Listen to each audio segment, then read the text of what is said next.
Superbooth 2025. I'm here on the booth of PWM with Paul. How are you? Hey, I'm good, thank you. Nice to see you again. Mantis is on the market. It is, and doing well. Yeah, selling well, nice. So you're luckily happy with the sales, with the customers? Oh, we can always sell more. So we have plenty. So don't worry if you want to buy one. Then that's absolutely fine with me. You have some surprise for the Superbooth. There's an update coming for Mantis. That's correct. So we're working on a version 2 now. Since we saw you last, we have bought the Oxford Synthesizer company. So that's now part of our little group.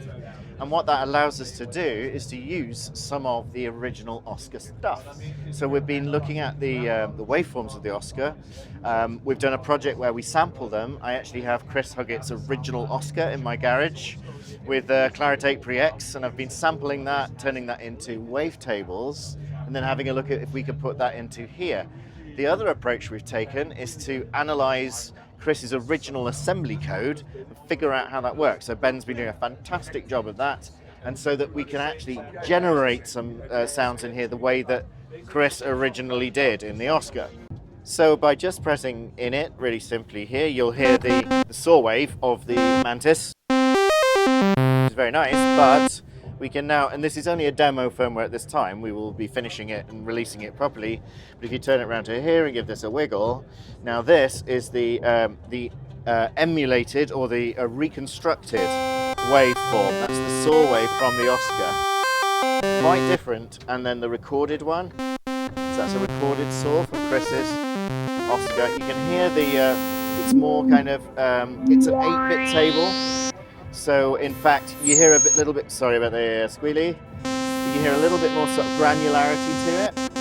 We then have a square wave that's recorded. Again, we'll turn the harmonics off there. And a generated square wave there as well. So we'll finish that off and we'll put all of those things into the firmware and we'll release it as a version 2, where you can basically put your Mantis into a kind of an OSCar mode. And what makes the OSCar waveforms so special? So, well, do you know what? It's like a reverse thing. So people have said to me they really love this and the filter's really close to the OSCar, but the original tables, obviously they're 16-bit and much better and generated with modern stuff. So actually people kind of like the idea of going back to 8-bit, and they're actually only 256 bytes long. So it's kind of a retro feel, or like a downgrade if you like, but you get more crunchiness out of it, and of course the rest of the signal path on the Mantis is all analog, so you're then processing all that loveliness through analog filters. And what will be still also new stuff in the firmware 2.0? Well, no, it's essentially that. So the firmware number 2, version 2 will include all those tables, but you'll be able to select through all of them. Okay. Yeah. And it will be a free update for existing customers? Yeah, totally free. Okay. Yeah. And you told me before you have also a special promotion coming for the Mantis? That's right. So we've done a deal with GeForce Software, thank you to them, and we are going to be bundling the OSCar 3 with both the Malevolent or the Mantis for a short time only. So from the end of the show to the end of August, if you buy a Mantis or a Malevolent, you will get a free code for the full license of OSCar 3 to a value of 99 UK pounds. Okay. So that's a nice value add. What are now the next plans with the Mantis? Is then 2.0 a bit of a cut? Then you will... Not necessarily, because we're always continuing to innovate. I think we may go back to the Malevolent, have a look at maybe some firmware improvements in there. But then we will continue on the Mantis. All our firmware developments are always live. There's no kind of cut-off particularly. There's no reason to be. If we come up with a good idea or we have something or someone says a suggestion to us, we'll always look into it. Are there many feature requests for the Mantis? We have a backlog of stuff that we like to look at and work through. But then, of course, we will be looking at new products in the future. So some things go that way and some things we can do on the platform we've got. Okay. Do you have also some patches already with this new waveforms or? No, we haven't made any patches yet, but we could do. That's a nice idea. I mean, obviously it comes with 100 presets in Bank A. Bank B is empty, but I already have some further Mantis patches which we could release. And it might be nice to design some OSCar type stuff. That's a good idea. We'll have a look at that. And can you give us some additional sounds of the Mantis? Yeah, sure. So I mean, this is the characteristic talky filter, which is all about the width control.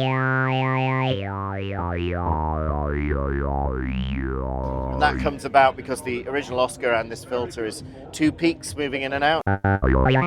So there's that sort of thing. It's got really lovely bass.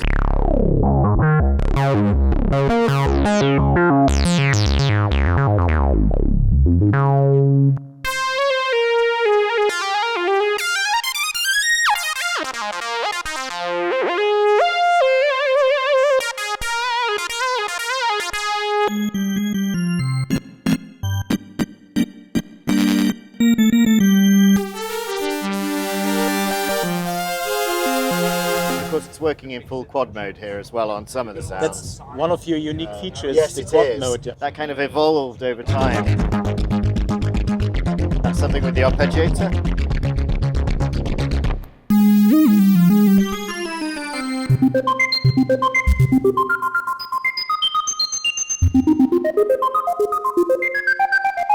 And then I like this, one of my favourite sounds.